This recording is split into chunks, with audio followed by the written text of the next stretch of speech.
உங்களுக்கு என்ன வேணுமோ, என்ன தேவையோ வாக்குத்தத்தத்தை கொண்டு நாம் கேட்க வேண்டும்.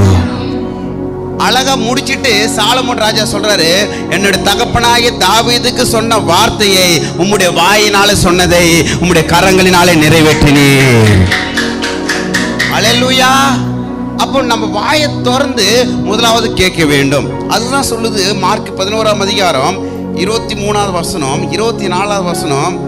அழகா பார்க்காம கூட சொல்லலாம். எவனாகில இந்த மலையை பார்த்து பெயர்ந்து சமுத்திரத்தில் தள்ளுண்டு கொண்டு சொல்லி சந்தேகப்படாமல் தன் இருதயத்திலே விசுவாசித்தால் அவன் சொன்னபடியே ஆகும் என்று மெய்யாக உங்களுக்கு சொல்லுகிறேன்.